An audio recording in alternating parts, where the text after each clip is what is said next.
down Columbus East, the Tigers, 41-40. We talked about Columbus East potentially being one of those teeter-totter teams. Yeah. East Liverpool pulls off the upset. Logan Elm shuts down any attempt at an upset by Philo. 41-21. Braves win at home. And then, of course, we just talked about Waverly's big upset over Fairfield Union, 28-21. And then Bishop Reedy warded off the upset attempt in the last second. Bishop Reedy kicked a field goal with zeros on the clock to take down Jonathan Alder, 18-17. So your matchups are set in Region 15 next week.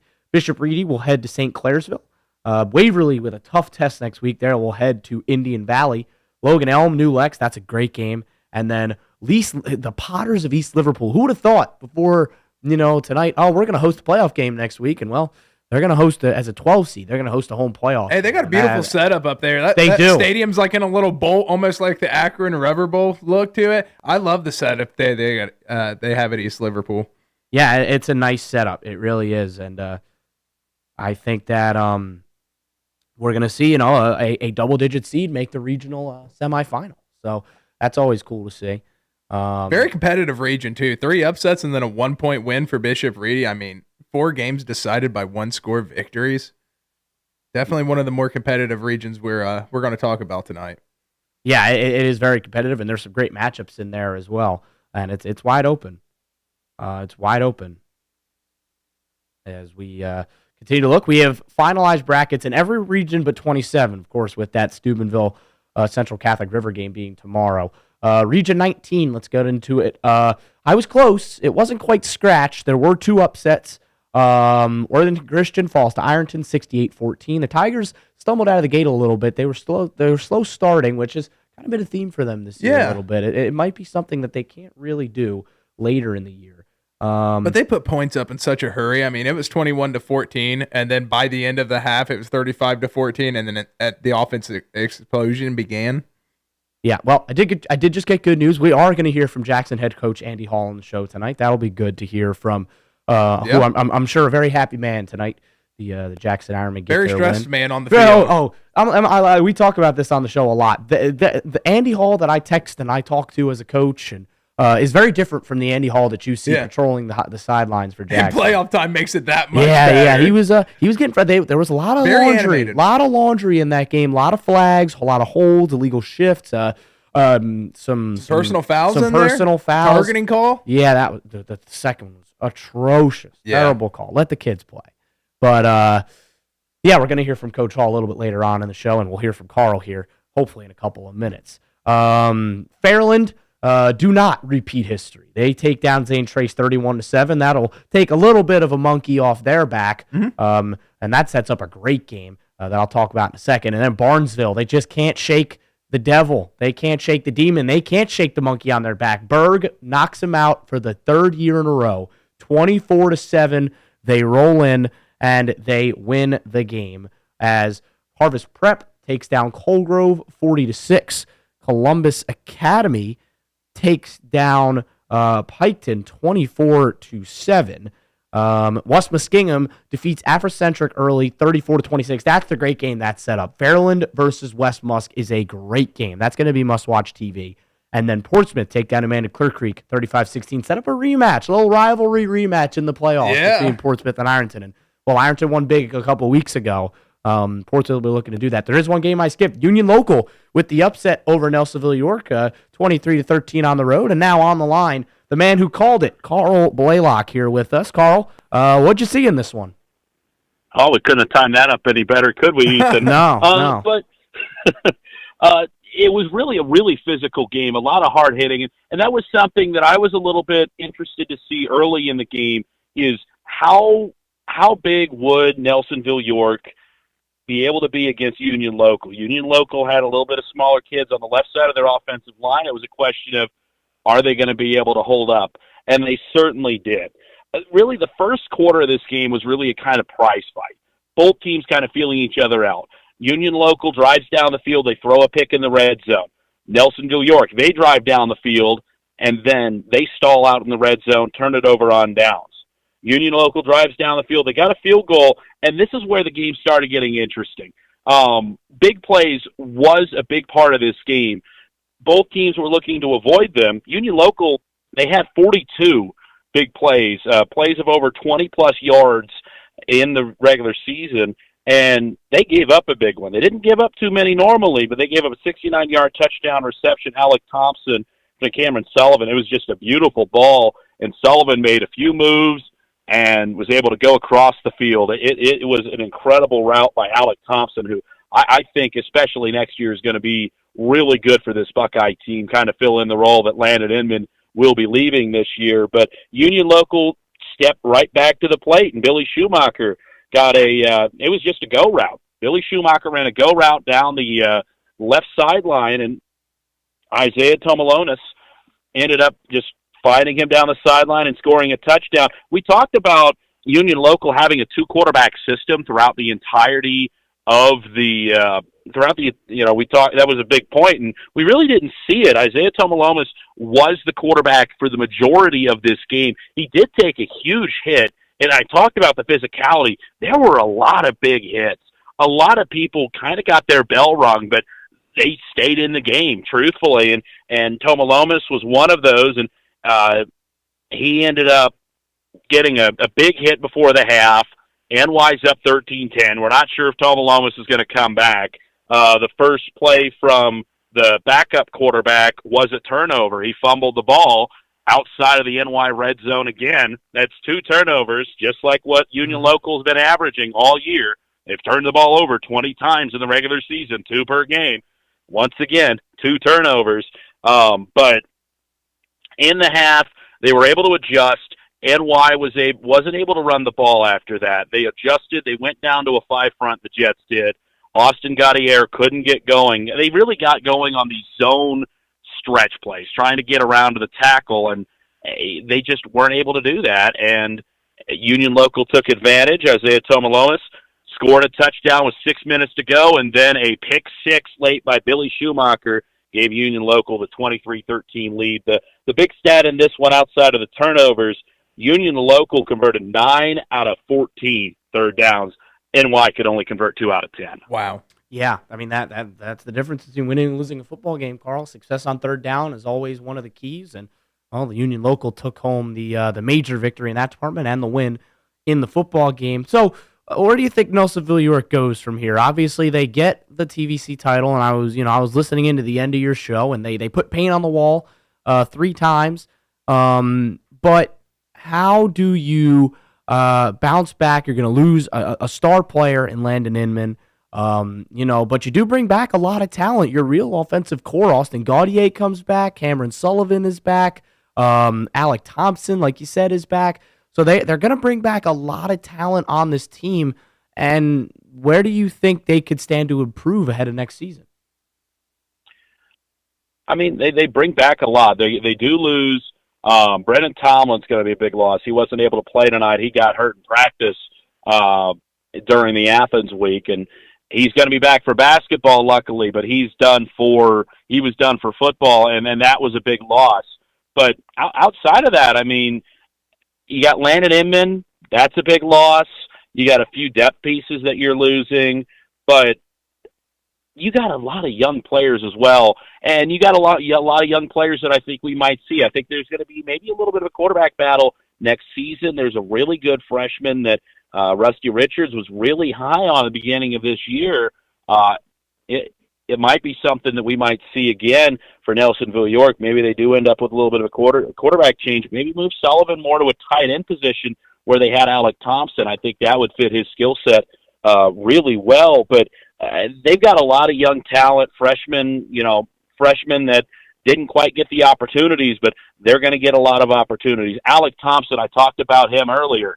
I think he's going to be one of the best players in our coverage area next year. I've always been really impressed. He makes the big plays. He made them last year as a sophomore. He made them this week, especially. I mean, he had some really big plays that tried to get NY to win the game. So that's going to be something to where, he's going to be core to this offense. Austin Gaudier is going to be back. Dakota Cunningham as well. You lose Inman. Colton Bookman's another starter. Brennan Tomlin, but there's a lot of people back, and the Buckeyes are going to be very hungry. I kind of see it almost, we saw the 2022 team. They didn't have too many seniors.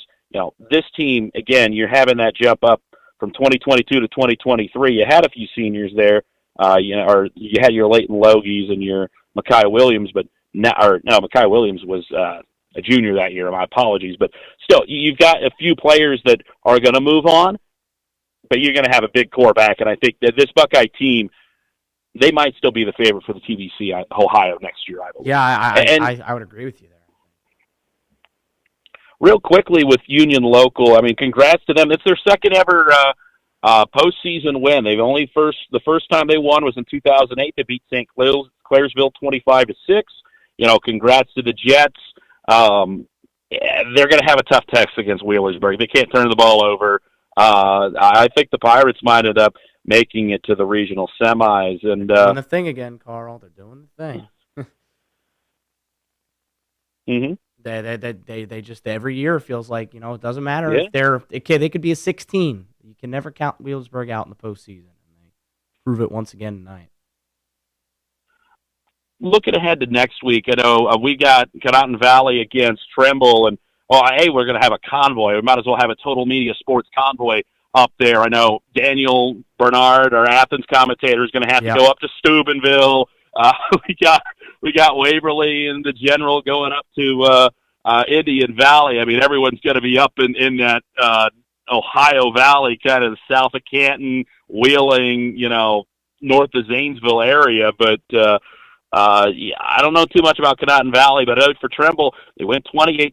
They jumped out to a big lead, and I'm sure Bo's going to call in later and give you guys more on that game. But I think that they're going to have to play a little bit better against Conotton Valley than they did tonight. 28-7 isn't really an imposing score against an Irish team, and I think especially Conotton Valley, I don't know too much about them, but I would imagine they're probably going to pass the ball a little bit more than what Trimble normally sees around here, and they've struggled with that a lot. We saw them; they struggled with it when they played Worthington Christian. They struggled with it when they played Eastern Week 8. That's going to be something for the Tomcats to keep an eye on. But obviously, throughout the week, we'll keep digging, and we'll know a lot more Friday night. But I think right now that's going to be a tough matchup for Trimble, kind of similar to the matchup they had in the second round last year against Northmore. Yeah, and again, I mean, that was a tough matchup last year against a really good Northmore school that stayed in Region 23, and Trimble moves down. And again, like you said, they're going to be on the road next week. Long road trip for you and for that Trimble squad. They're going up to Conotton Valley, who beat Fairfield Christian Academy 46-7 tonight. I don't know how much you've seen, Carl, but before we let you go, what's a score that you've seen that caught your eye a little bit? I'm surprised by Bloom Carroll. I'm really impressed by them that they were able to avenge their earlier loss this season and get the job done against Hartley. And that one was surprising. And I'm also surprised. I shouldn't be surprised, truthfully, but I really thought this was going to be the year for Uniota, that they were going to be able to break through. It wasn't. I mean, I know they got a tough draw against West Holmes, but I mean, you gotta figure it out one year, and it's a tough loss for them. And I'm sure that's something that's going to be a chip on their shoulder for the next season. But it's a tough loss for Uniota. But those were two of the really big surprises for me with that. Yeah, so, I mean, I couldn't agree with you more. By the way, that ending of that Bloom Carroll Bishop Hartley game, but Bishop Hartley actually got the ball down to the Bloom Carroll 38-yard line with 1 second on the clock, threw a Hail Mary, and it was knocked down as time expired. So Bloom Carroll ended up winning that game by 1 point. Well, Carl, we appreciate you. Bloom Carroll's better than the Bears. Yeah, maybe the Bears can watch some film this week. Maybe they can watch some film that Bloom Carroll just did, so that they don't hit the ball up in the air like don't Tyreek yell at the Stevenson fans. and yell at the fans and then let Noah Brown score a touchdown. So, well, Carl, we appreciate having you on, and we'll hear from you again next week. Very, very glad you get to keep it going, and it'll be fun to see what Trimble does on the road in a tough road environment. Yes, sir. All right, have a good night, Carl. Good to talk to you as always.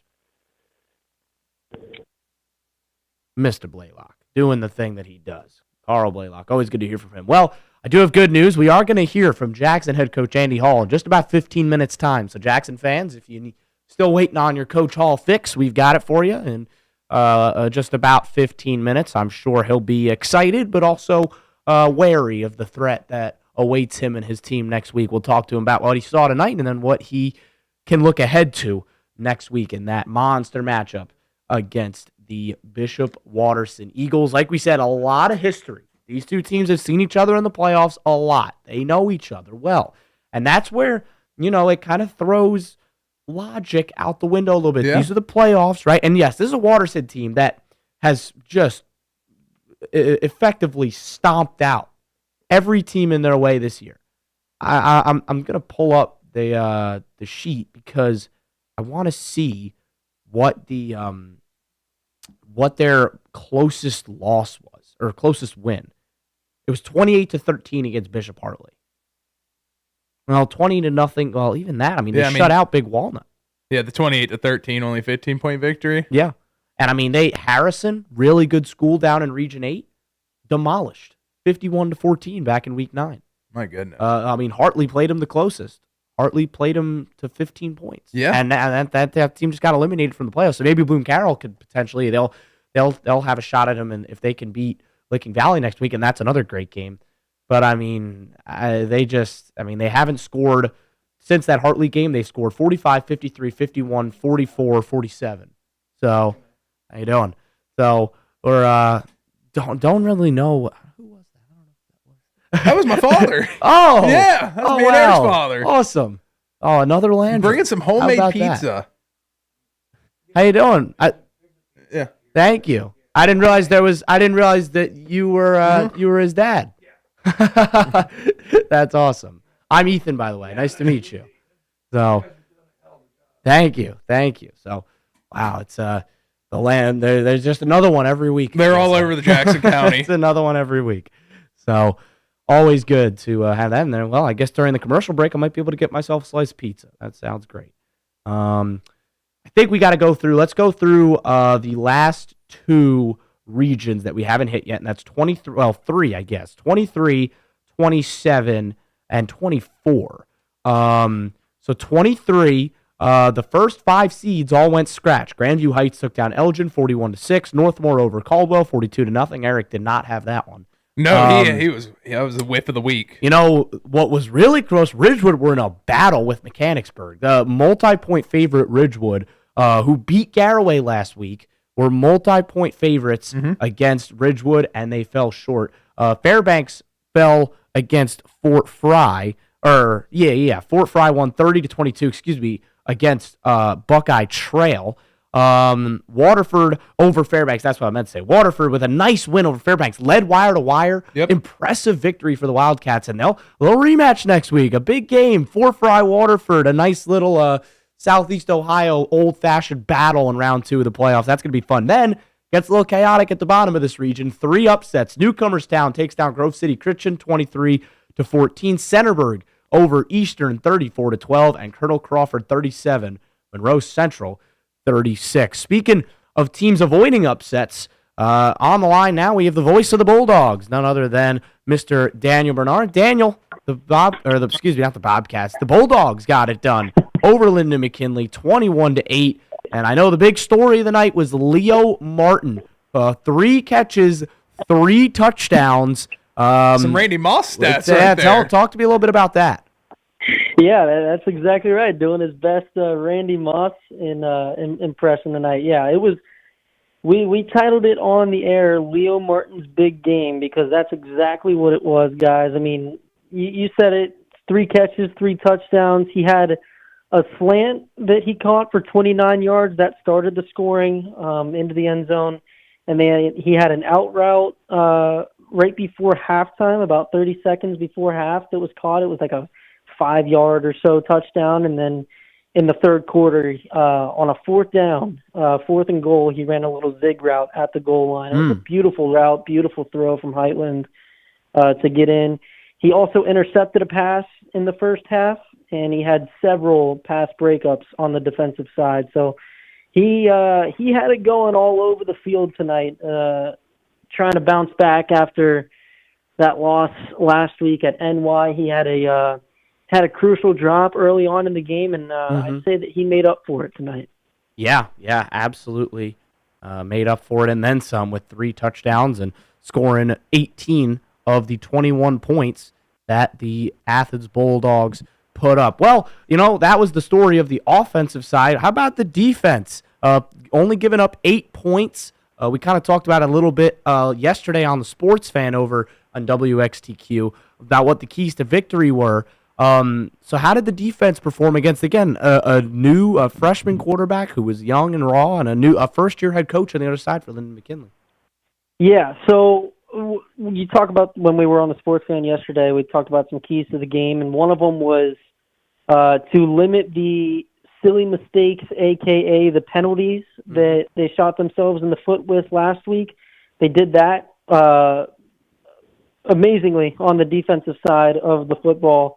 There were a lot of penalties in this game, guys. I mean, the flags were flying left and right, but the Athens defense, it was on mostly the offense. It was a lot of holding and a lot of false start tonight from both sides. They were just flying. The refs were keeping it tight, but common theme for the defense. Night. Yeah. The defense looked very good for the Bulldogs. They did force a goal line stand with about 30 seconds left in the game, so it almost turned into a one-score game there at the end, but they held strong on a 4th and goal from about the 6 or so. But yeah, I mean, you talk about the freshman quarterback for Lyndon McKinley. He dealt with injuries all night long. He actually didn't play in the second half. He and several other teammates, it felt like it was every single play that someone was down for the Panthers. And each time it felt like they would come back, but we did not see their quarterback, Brock, in the second half. So hope everything is okay with him. In terms of another injury that was crucial, Daniel Heitland threw an interception on the very first play of the game to one of their defensive backs. He plays receiver. He's a punt returner as well. His last name is Jameson, Brian Jameson, I want to say his name was, and he got blown up on the sideline on his interception return. Couldn't put any weight on his left leg, so he was done for the night. But a lot of key injuries for Lyndon McKinley tonight. But at the same time, Athens defense did play pretty good football. Yeah, so again, an impressive win and a nice bounce back for Athens after getting punched in the mouth last week. They come back and they do a job against Lyndon McKinley. Back. Yeah, they absolutely did. And well, next week brings a very interesting test: the Steubenville Big Red. And again, these two have playoff history from back in the Joe Burrow years. These two programs know each other well. They have seen each other in the postseason before. Steubenville were the team that eliminated Joe Burrow back in 2013 in his junior season at Athens. Is that right? It is. It is. They won I believe it was the regional final in 2013. Joe Burrow fell short to Steubenville, and then they played in the regular season the next year, and Athens got their revenge in the regular season against Steubenville. But now, two very different look teams, but the Big Red will be favored next week. And Athens is going to have to play a dang near perfect game if they want to compete with Steubenville. What are the keys, Daniel, early on? How are they going to be able to compete with the Big Red? Yeah, it's going to be really, really tough. I mean, they did play a time or two back when Joe Burrow was under center. That's a very tough trip, especially. It's about a 6-hour round trip for Athens in the second round of the playoffs when they were hoping that they were going to get a shot at 2 playoff home games just over a week ago, but then fell to Nelsonville, York. So that ruined those chances. But yeah, I mean, keys to victory next week, it's going to be to run the football as well as they did tonight. Yes, Leo Martin scored 3 times through the air, but Alex Pirro set that up beautifully. He had a really good night on the ground. Looked like the Alex Pirro of the first 3 weeks that we saw. Yeah, I mean, he's looked good every single time he's touched the field this year, but he looked especially good tonight. He was breaking off big run after big run, and I think establishing their dominance on the ground is going to be very key, and I think giving Daniel Heitland time in the pocket to kind of analyze, go through his progressions. The pocket did collapse a few times tonight, forced him to scramble a little bit. So it's going to be very tough to do that against the Steubenville team, but I think keep playing good defense, keep limiting those penalty mistakes. But if they can continue their dominance on the ground and in the trenches like they did tonight, I think that's a big time key going into that game. Yeah, absolutely. And well, Daniel, it'll be a fun one. I know you guys will have to trek up there. It's a beautiful stadium, though. It really is. It is a cool stadium. But it is a little bit of what I've heard. I was on the. It is Ohio a little bit of a road call trip. Today with Carson Francis, and he was talking about that quite a bit. Yeah, about how cool their stadium is. So. It is a cool. That area is cool in general. But yeah, it'll be a fun one. And the Athens Bulldogs will hop on the buses next week. But they defend Joe Burrow Stadium, and I think that was a big goal this year, was to get a playoff win. First ever playoff win without him. Yeah, so without the first playoff win without a certain quarterback at the helm, the guy now quarterbacking the Bengals. But I'm sure Joe heard about it somewhere, and I'm sure he's thrilled. Oh yeah, he had to. Victory. Absolutely. So, Daniel, appreciate your time as always, and I'm sure we will connect next week as we talk about Athens' big one coming up against Steubenville. Yep. You guys have a great night and have a great rest of your show. Have a good night, Daniel. Yep. Oh, I cut him off. Sorry, it's Daniel. all right. My fault, Daniel. It's a thought that matters. I know Bo called. Bo, if you're listening, give us like 15, 20 minutes. We're going to have Andy Hall here on in a second. So if you want to call in at about 11, Bo, please do. I'd love to hear about the Tomcats. But we're going to take a break. When we come back, we should be hearing from head coach Andy Hall very shortly. You're listening to Football Friday Nights, presented by General Mills. Looking for a home away from home for your furry friend? Welcome to Red Woof Inn, where tails wag and dreams come true. At Red Woof, we offer spacious play areas, cozy naps, and personalized care from our dedicated team. Whether your pup loves fetch or just snuggling, we've got it covered. Our facilities are top-notch, and our staff are dog lovers through and through. From playtime adventures to treat-filled cuddle sessions, we ensure your pup has a blast. Give your dog a vacation they'll love at Red Woof Inn, located on Old Dixon Road in MacArthur. Call 740-649-8640 to book your fur baby stay while spots are still available. It seems like the cost of everything is on the rise, but Erie Insurance can help make sure your auto insurance premium isn't one of them. Avoid rate increases with Erie Rate Lock. Even if you have a claim, your rates won't go up until you change a car, driver, or address. Your Erie agent is McFadden Insurance. Get a quote today by calling 753-1905. Erie Rate Lock is not available in all states. Other conditions and limitations at erieinsurance.com. Go to erieinsurance.com for company licensure and product details.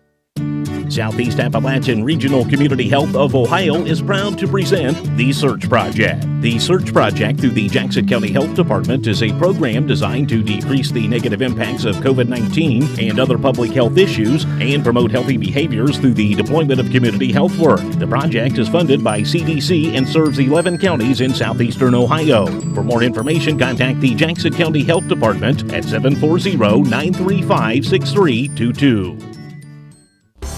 The General Mills Company of Wellston, manufacturers of great items like Totino's Pizza and Totino's Pizza Rolls, are proud to be a part of the Southern Ohio community.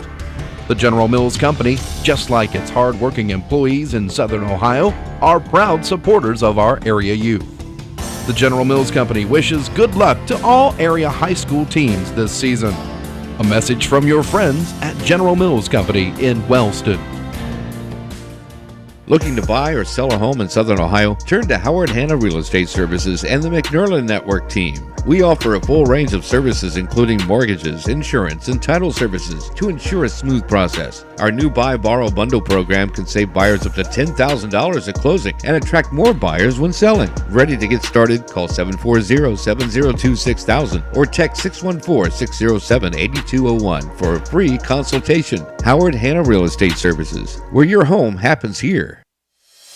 Football season is here. Keep your athletes at their best with Holzer in Athens. Dr. Jason Cox Orthopedics and Dr. Aaron Ramsey Chiropractic Care are currently accepting new patients. From follow-up care to injury repair, our healthcare team at Holzer Athens will keep your athlete in the game. Call 855-446-5937 to schedule your appointment today. That's 855-446-5937. Need new tires? Rick's Tire and Auto has you covered. Looking for top-notch auto service? Rick's Tire and Auto has expertise. And now they're bringing their A-game to Athens County. Owned by Rick Dieter, formerly of Huddle Tire in Athens. Rick's Tire and Auto Service is located at 1353 East Canal Street in Nelsonville. Right off the first Nelsonville exit on 33 West. Stop in for a quick tire change or oil change or schedule an appointment by calling 220-218-4169. At Rick's Tire and Auto, we have your vehicle covered.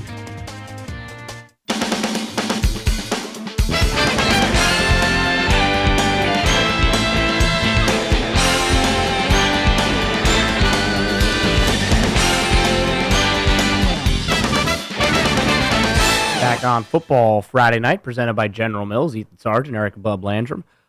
We should be hearing from Coach Andy Hall here in just a minute or two. While we wait for him to call in, we do have a couple more to go through.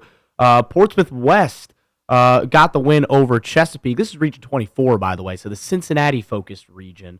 Purcell Marion defeated Paint Valley, so a rough end of the season a little bit for Paint Valley. Yeah, really they kind of limp to the finish line, and they lose. But Rock Hill don't lose. Big-time victory for Rock Hill.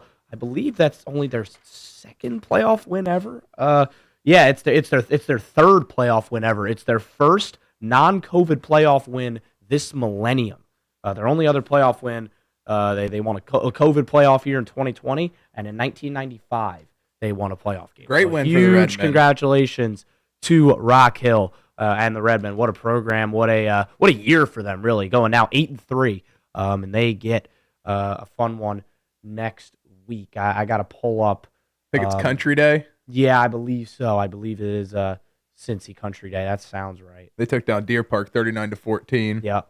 As we pull up some of these other matchups, I'm gonna have to, because this is what I didn't have every game in this region listed. I only had some of them. So, so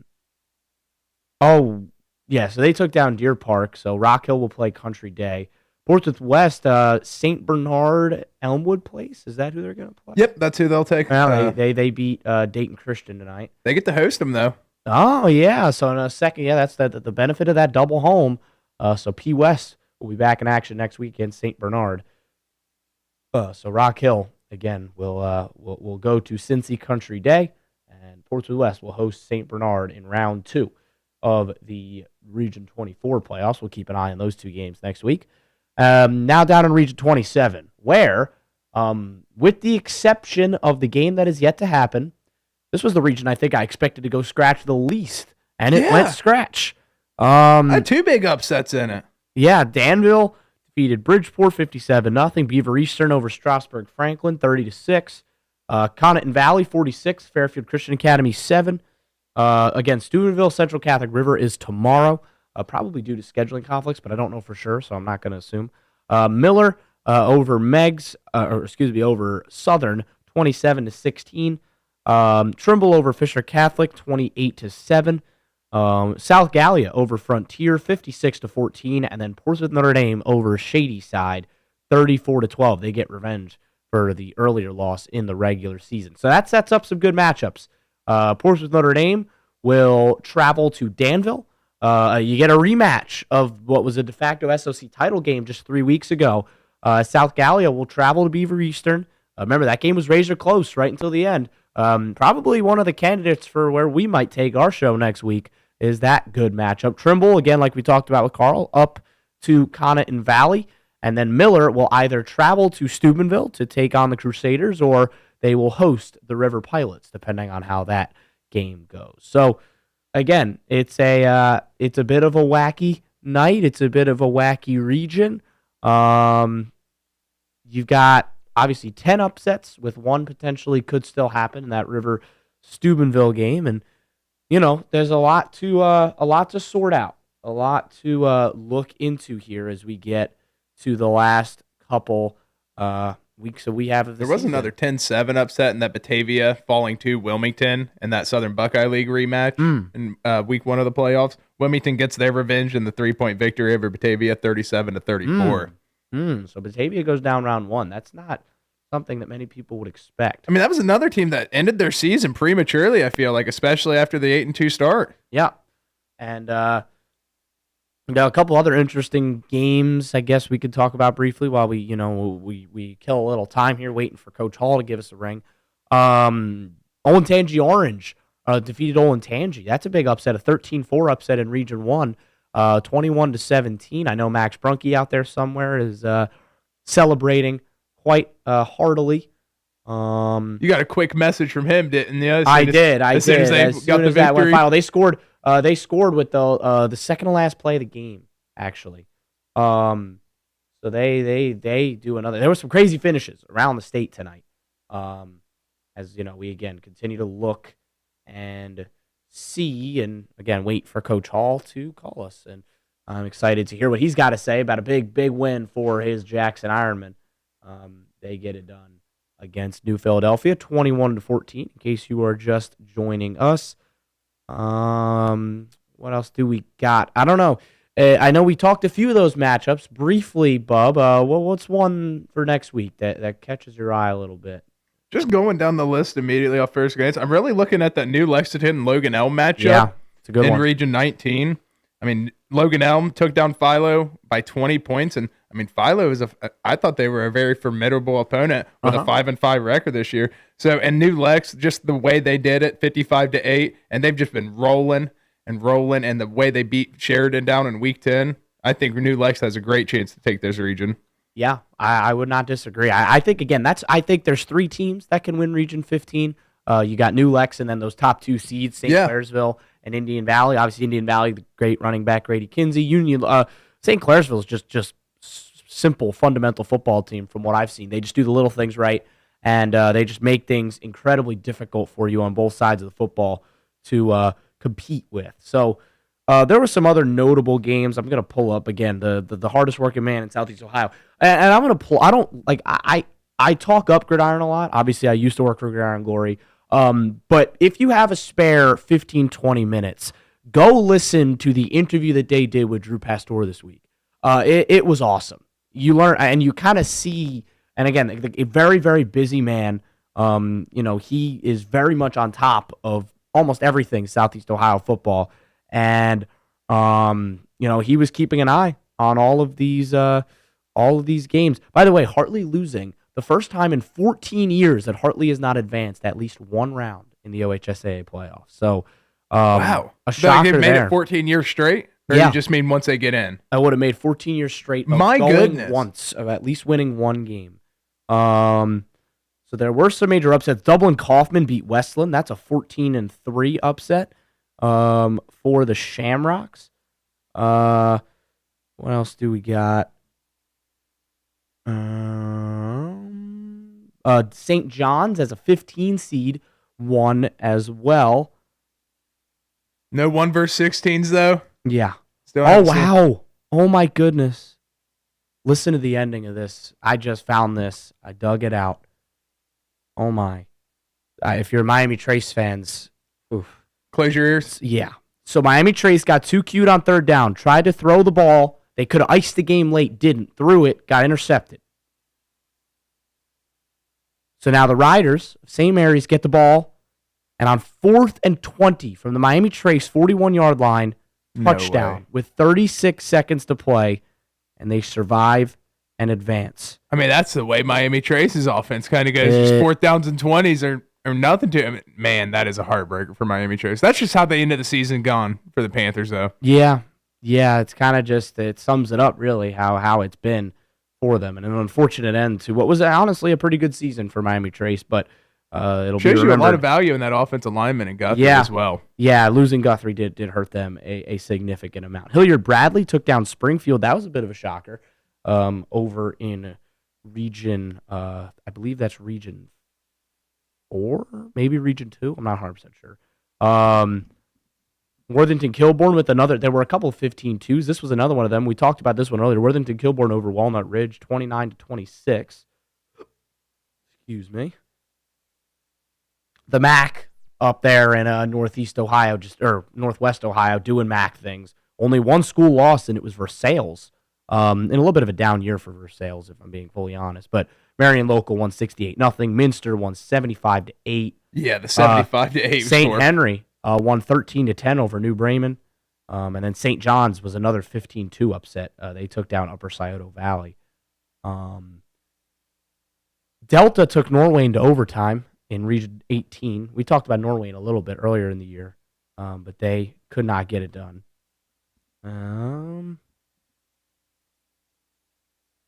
Yeah, that's about it. Johnstown falls to Triway. So, wow. Yeah, Delpho, St. John's. I mean, they were favored just because, again, they play in such a difficult conference, and they get the win on the road against Upper Scioto Valley. Let's see. Should we? We got a few more minutes before we could crack another commercial. I might shoot Coach Hall another text and see if we can't get him on here shortly. But we'll hear from him at some point tonight. The other game I'm really looking at is that Fort Fry and Waterford rematch. Yeah, great game. I'm at excited Fort about Fry that. this time around. Yeah, at Fort Fry. Don't underestimate that home field advantage. Beverly is a tough place to play. That nasty grass field. You know how Fort Fry is going to play. It's going to be a lot of hard-nosed football in that one. Ohio State quarterback commit Tavian St. Clair's high school career is over. Bellefontaine fall in the first round of the playoffs to Chaminade Julian, 44-28. Another 12 versus 5 upset. There was a good bit of 12 versus 5s this week. Yeah, there were a lot. I think there were actually a good amount of upsets in and around the state. A bit more than usual, honestly. It felt like for week 1 of the postseason. Yeah, I mean, Region 15 had 3, and then Region 23 also had 3 upsets. Yeah, I mean, there right were there in line, that's 6. Quite a few. So I'm just kind of scrolling through the list right now. I'm trying to see if there was anything that was like eye-popping that I missed. Doesn't look like there's anything too crazy here. Avon Lake fell in the first round to St. Francis de Sales. I guess de Sales must be. How are they in that region? How do they play Avon Lake? That feels weird. That doesn't feel right. Feels like that should be a. Seems way too far. Yeah, I that's what I'm saying. I'm gonna take a look at that. What would that be? Region 10? Region? No, it'd be Region 9, maybe. Or maybe it's Region 5. That's so weird. Huh.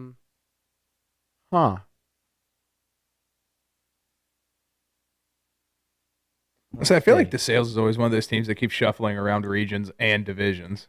Yeah. Just kind of teeter-totter the 2 and 3. It's region.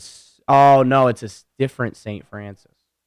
That's weird. It was listed incorrectly for some reason. Max Preps. It's St. Francis from up in Toledo, which makes a lot more sense. Oh, okay. So, in any case, yeah, Avon Lake Falls. Avon is great this year. I know up there in the Cleveland area. You get a lot of kids from OU that go play, that come down here from there. And, yeah, Avon's 10-0. They beat Avon Lake in the big rivalry game in Week 10, 42-10. And then I believe they won tonight against North Olmsted. But, they beat St. Ignatius. They beat Canton McKinley. They've beaten Olmsted Falls. They've taken care of business in a lot of these games. So they'll be expected to compete in Division II, a very, very, very competitive Division II this year, I should say. It is loaded. Massillon, Washington, Hoban is there. Anderson's 10-0. Jesuits 10-0. Medina, Highland is 10-0. Anthony Wayne is 10-0. You just got a bunch of really, really powerhouses in that region or in that division. Just again, when you get to the state finals, I think you're going to get some real heavyweight battles in those state semis and the state final as well. I mean, last year was a great game, defensive slugfest between Hoban and Massillon finally got that elusive state title in Division II. So, well, we're still a few weeks away from those state title games, but many teams took the first step towards a state title. Hopefully, the Jackson Ironmen will, if they can win next week, everything's on the table for that team as they take on Bishop Watterson. We're hoping to hear from Jackson head coach Andy Hall here shortly. You're listening to Football Friday Nights, presented by General Mills.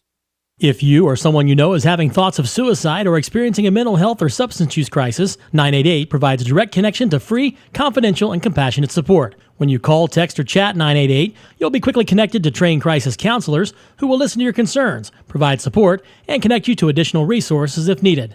There is hope. The Lifeline works. You are not alone in crisis. For 24/7 confidential support, just call, text, or chat 988. Brought to you by the Suicide Prevention Coalitions of Athens, Gallia, Jackson, Meigs, and Pike counties. Are you craving mouth-watering, finger-licking barbecue that'll have you coming back for more? Look no further than Pig Iron Smokehouse Barbecue and Grill, where real wood and real flavor rules supreme. Sink your teeth into our signature smoked ribs, tender pulled pork, and juicy brisket, all slow-cooked to perfection with our secret blend of spices. And don't forget our delectable sides. From creamy mac and cheese to tangy coleslaw, there's something to satisfy every crave. Come visit us at our location in the Plains or online. Pig Iron Smokehouse Barbecue and Grill, real wood, real flavor. Are you tired of dealing with malfunctioning garage doors? Look no further than True Track Garage Doors in Londonderry. Our team of experienced technicians specialize in garage door repairs, installation, and maintenance services. Whether you need a simple repair or a brand new garage door installation, we've got you covered. At True Track Garage Doors, we prioritize customer satisfaction and ensure that your garage door is functioning properly and safely. Contact us today at 740-596-1000 to schedule an appointment or request a free estimate. Call True Track to get you back on track. Are you age 55 plus and ready to make a difference in your community? COAD's AmeriCorps Senior Retired Senior Volunteer Program allows seniors age 55 and up who pass a background check to help with community-based services such as veteran services, disaster relief, and environmental care through local nonprofits. If this interests you, please contact Danielle Woodyard at 740-286-4918 or email dwoodyard@coadinc.org. COAD, the Corporation for Ohio Appalachian Development, is here to help you and the community. Everyone knows Nick's Station is home to Footlong Fridays.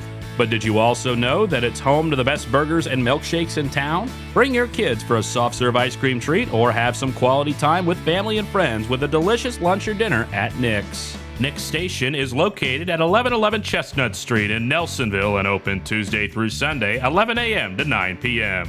Come on down to Nick's Station in Nelsonville, home to Footlong Fridays and fresh, delicious food and ice cream treats, served up quickly with a smile. For 190 years, Austin Powder Company has been the name you can trust in the mining industry. Our legacy is built on safety, customer care, and a great workplace. From the first blast to the final haul, we've been there every step of the way. Ready to be part of our tradition of excellence? The Red Diamond Austin Powder plant in MacArthur is now hiring. Visit austinpowder.com or call 596-7940 to apply today and start your journey with a global leader in the industry. Why not come work for an exciting company offering great benefits, challenging opportunities, and with colleagues that feel like family? Austin Powder Company, improving the world we live in through safe and responsible use of explosives. Broadcasting from the Holzer Studios, taking local healthcare to the next level. We are Southeast Ohio's hometown rock station. Q Rock 105 WXTQ Athens. USA, a total media station.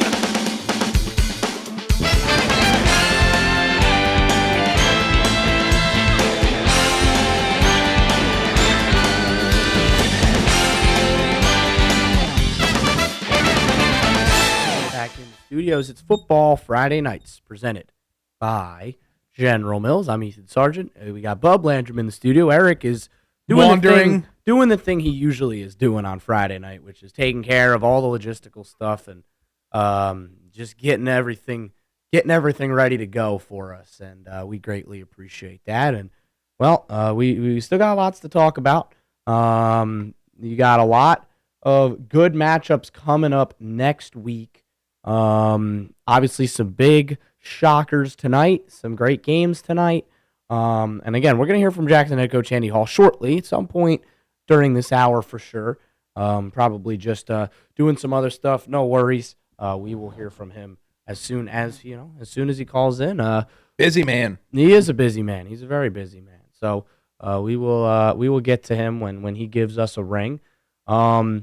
Let's see. Let's take a look at some. Let's do some fun stuff since we got some time and we got through all the games. Let's look at. Obviously, I'm a big Pasteur nerd. I'm always on this website because he always provides such great. He always provide great knowledge. State championship probabilities, right? For some teams in our area, there are a couple listed, and it starts with Tri-Valley are listed at 0.02%. In Division 3, right? You're going to have to go through Waterson, who, by the way, have a 43% chance, according to this model, to win the state title. That's pretty crazy. And again, Toledo Central Catholic moved down to Division 3 from Division 2, and that's a powerhouse up there in Toledo. They're the team that beat Joe Burrow's Athens all the way back in 2014. Yeah. They're always good. So we'll see if Tri-Valley can pull what would be a stunner, and Waterson, if they continue to do what they've been doing, which is stomp everybody to the ground. In Division 4, New Lexington has a 0.04% chance. Indian Valley has a 2.8% chance. And then St. Clairsville has a 0.5% chance. So a couple in there that maybe could pull something off. Division 5, obviously, here's the big one. Ironton, 62% chance, according to Pasteur's model. He loves the Tigers this year again. And I mean, why not? There's good reason. I was saying it. I think if they get up there, I think I'll probably apply for a press pass and make a weekend out of that. I haven't been up to Canton. I gotta get there. Got to get to the Pro Football Hall of Fame at some point. Barnesville had a 0.8% chance. That, of course, has been wiped away.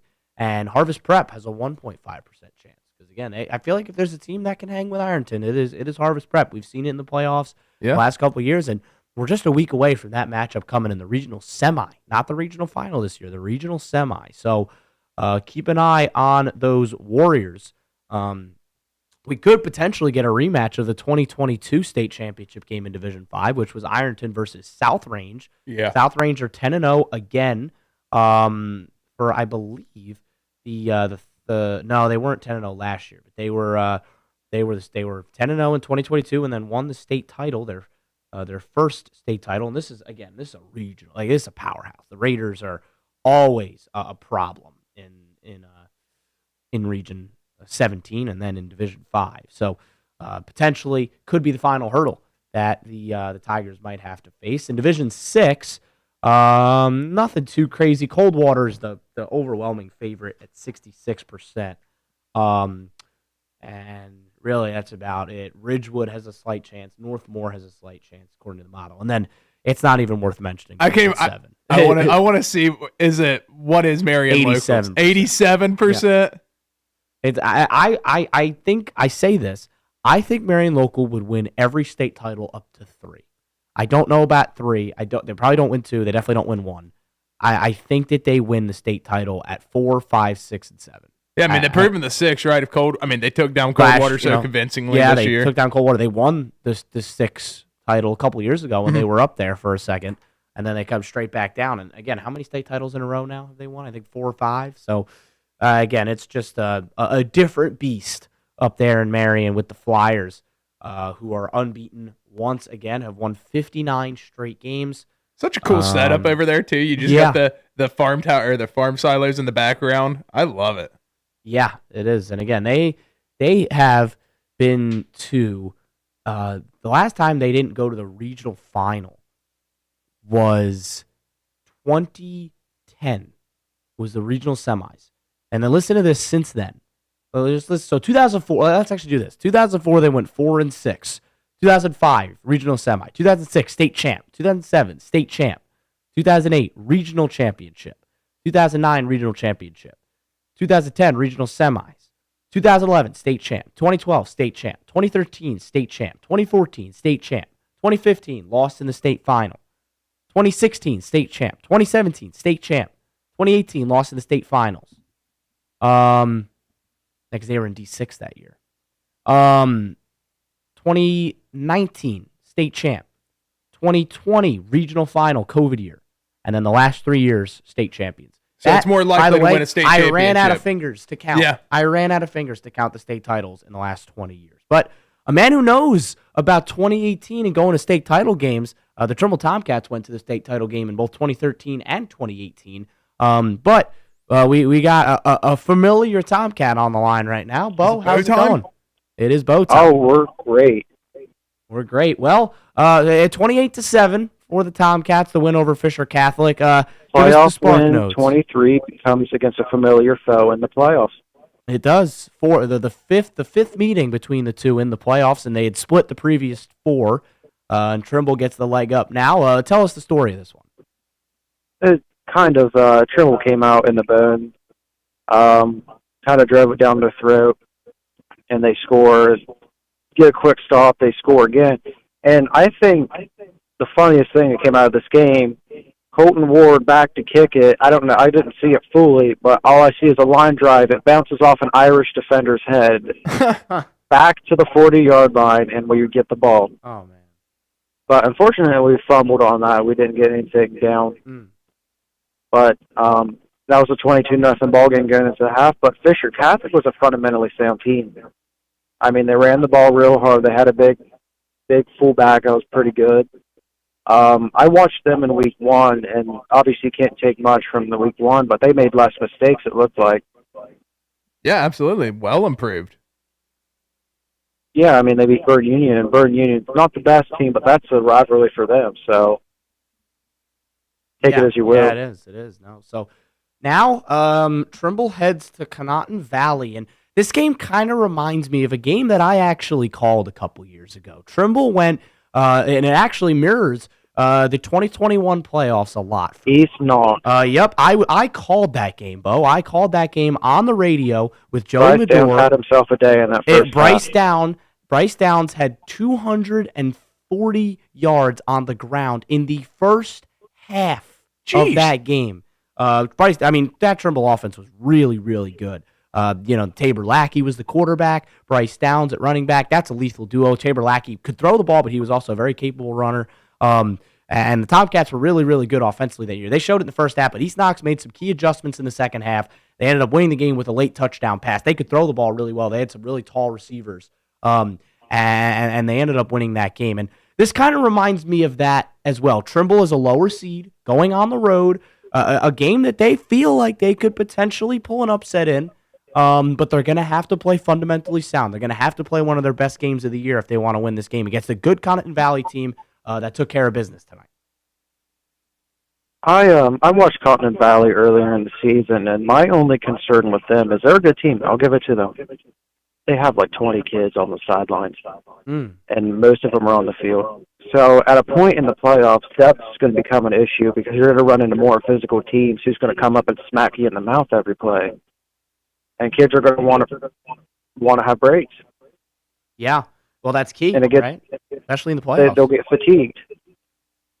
Yeah. And Trimble's one of those teams that'll come up and smack you in the mouth every play, given the chance. Well, again, if the Tomcats can get off to a fast start on the road, right? They could absolutely bury a team real quick. If that's what it goes, I think that's probably the script to a Trimble win next week. Is if they can get off to a fast start. Yeah, can't get behind early. If they can, get the crowd out of it, get the traveling Tomcat fans into it. I know there'll be a great contingency of a convoy from Gloucester that'll make that long trip up. But again, if you can get your fans into it and you could get off to that quick start, there's a game there to be won for sure. And again, with the way things have worked out for Trimble so far, we talked about this last week. Trimble won't see Danville until the regional final if they can get that far. And that's good for them. They'll want to avoid probably, the best team in the region as long as they can. Could set up a potential showdown with Beaver Eastern in week 3. That would be a real fun game, but they got to take down Conotton Valley first. I want that so bad. I don't think Eastern Pike saw that. Oh, I love that. I think we might be I'll going eat crow with Miller. I'll eat my crow there. They got their playoff win, but I'm still not sold on them. Well, again, I'll go to the ends of the earth with that. Yeah, we'll see. We don't know. That's the one game we don't have yet is River Steubenville Central. That game's tomorrow. Hey, the one thing you can't discredit Eastern Beaver on is 2 back-to-back undefeated regular seasons. That's tough to do regardless. It is. Yeah, but that league is kind of sus. Yeah, the league is not great. But again, look, the best team in their league is the team that plays them next week in South Galley. That's a fun game.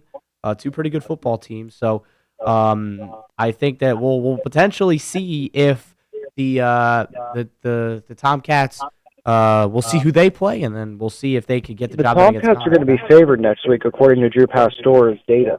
Ooh. They're the higher rated team in Region 27.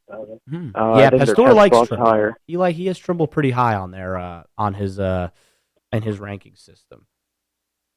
He does, and it's not. I mean, it's not. He can't go off history, but I mean that's lower than what they've been. No, I think you're exactly right. So, well, Bo, we talk about Trimble a little bit. I'm sure you've looked around the region as well and seen some other things, some interesting results tonight, some upsets, some maybe non-upsets. What were some things that jumped out at you on the slate? I knew Eastern would lose to Centerburg. It's a tough matchup. It's not a good break for them in terms of just getting matched up. The KMAC is tough. Yeah, it really is. That's a great conference. Northmore's in week 12. Danville, Centerburg. I don't know who else is. I don't think East Knox made it. Yeah, East Knox had a little bit of a down year, but again, that's that area. It's that region. Yeah, and then St. John's took down Upper Side of Valley. 15-2, where the 15 was probably the favorite. Yeah, that's incredible. But Marion local, I mean, there's just nothing to say. And when they were done with that winning streak, that's not being touched for years. Nope. Decades. Decades. Yeah, it's ridiculous. Their it might playoff record, never be broken again. I just found this. Their playoff record since 2002 is 88. Hold on, let me guess. I bet I know this. They have like 105 playoff wins. Yeah, 88-9 since 2002. That is absolutely criminal. That's disgusting. And again, Tim Goodwin is one of the best high school football coaches in the entire country, in my opinion. He is ridiculously good at what he does. They make the MAC look stupid every year, and the MAC is a ridiculously good league. Like, you've got teams like St. John's, Anna, Minster, Coldwater, Versailles, all great teams. And Marion local this year has pitched 1, 2, 3, 4, 5, 6, 7 shutouts, 8 if you include tonight against Fort Recovery. Ridiculous. The most points they've given up this year is 9 to St. Henry back in week 3. They haven't given up double-digit points once all year. I don't know if they will all year. They might not even be scored on the rest of the year. They might not. I mean, maybe like there's a 10-0 maybe team. Minster. Yeah, maybe. Columbus Grove is 10-0. Maybe they'll give them something, but I just don't see anybody else even coming remotely close to them in that region. That's just, it's kind of how things What is go. Danville's regional championship probability? I saw it was like in the 70s, I don't know if 80s, he's maybe. listing regional champ. Oh, I know. Yes, he is. Here we go. We probably should have looked. I think we're at like 2.8%. No, Trimble's not. Trimble is the second highest ranking at 2.9. Danville's at 91%, and then Connaughton Valley actually is in third at 2.2%, and then Beaver Eastern, Miller, and South Gallia rounded out. So, again, if Danville goes down, it's anybody's game. Absolutely. Yeah. So it'll be interesting to see. Danville, we're never going to really get tested this week. It's really starting next week. But I think the keys to victory next week is like what you said, get the away crowd into it and get out early. Yeah. It just hit them. Yeah, got to jump on I mean, them depth early. is going to be an issue in that game. If there's going to be kids going down, it's going to be a long night up in whatever county it is near New Philadelphia. Yeah. So it's going to be a monstrous game. And again, long road trip for Trimble, but we'll see if they can get the job done. Bo, always good to hear from you, and I'm real excited to hear from you next week because that's going to be a big-time game. I'm sure it'll probably be it'll be a fun ride home. I was going to say, probably in the car on the way home. I'll give Trimble the spread. I'll give them a win by 14. Yeah, I like it. That's confidence, and I think that I think they're going to be up for the challenge. That's all I'll say on that. Bo, always appreciate you hearing from you, and we'll hear from you next week. Yep. See you, Bo. Have a good one. Bo, always the optimist for the Tomcats. Always good to hear from him. Yeah, so Trimble will, again, they're a long road trip, long way up to Connaughton Valley. But they will, again, if they can win that one, again, they won't play Danville to the regional final. They'll feel pretty good about where they're at. Yeah, absolutely. Excuse me. Oh my God. They're definitely I had a top walking dogs with Danville taco. I had too much food at the football game. So yeah, I was gonna say tacos. Did you have breadsticks too? I did have breadsticks. Oh my gosh. I went a little too nuts. But in any case, we'll take another break. Hopefully, we'll hear from Jackson head coach Andy Hall here relatively soon. But he's a busy man, so we'll catch him when we catch him. You're listening to Football Friday Nights, presented by General Mills.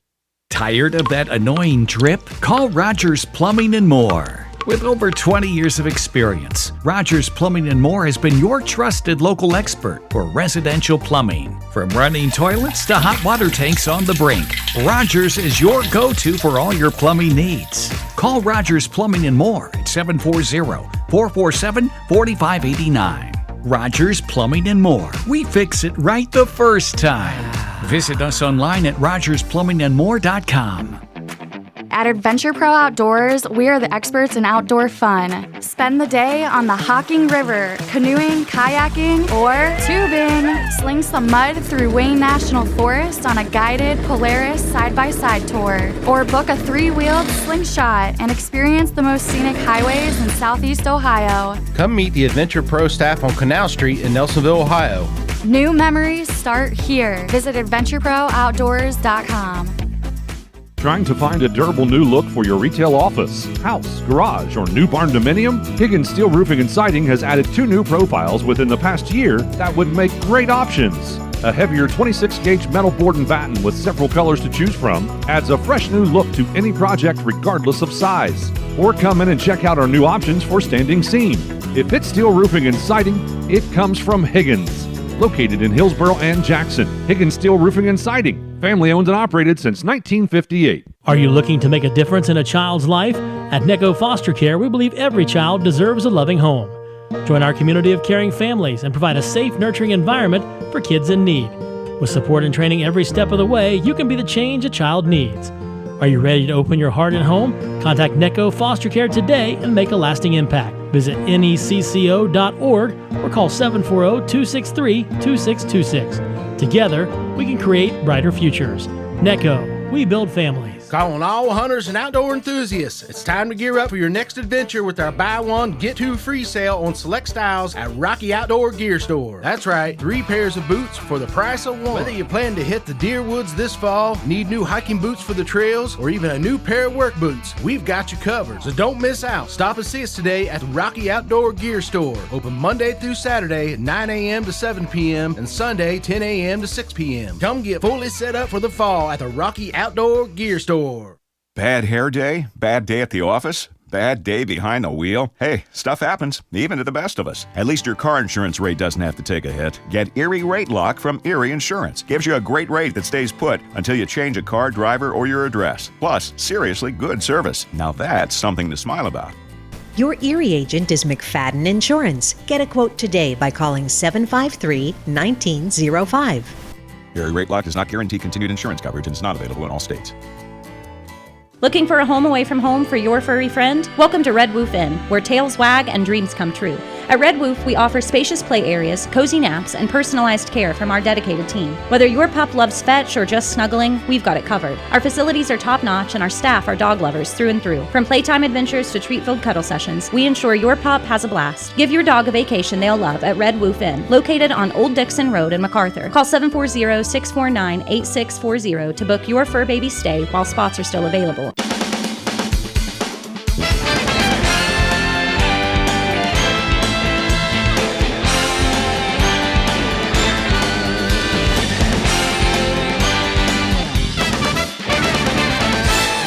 Studio. It is Football Friday Nights, presented by General Mills. Ethan Sargent, Bub Landrum here with you. Eric's still working on logistical stuff. I think he's trying to figure out all the games we're going to be able to carry on our radio stations next week. We're going to have a bunch. I know we're going to have that Eastern South Gallia game on for sure.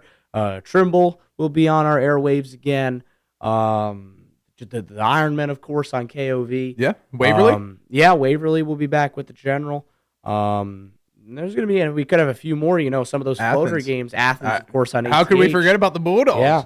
So lots of good games to look forward to next week. We're going to be just as busy, and we'll probably do the show next week, and we'll hopefully wait and see. If enough of our teams can get the job done, we'll probably throw the game up. Can't talk. So I'll probably do it for one more week. Yeah, we're all dependent on our area teams getting dubs next week. Yeah. So we will see how things go. Last year we made it to week 2, and then obviously with Jackson falling at the that heartbreaker to Bloom Carroll. Yes. Last year, couple other games not going our way. It just didn't really work out. But I know we've been waiting. Okay, there we go. Okay. That was almost the worst timing ever. But we do have the head coach of the Ironmen on the line now, head coach Andy Hall. Coach, got to be feeling pretty good tonight, right?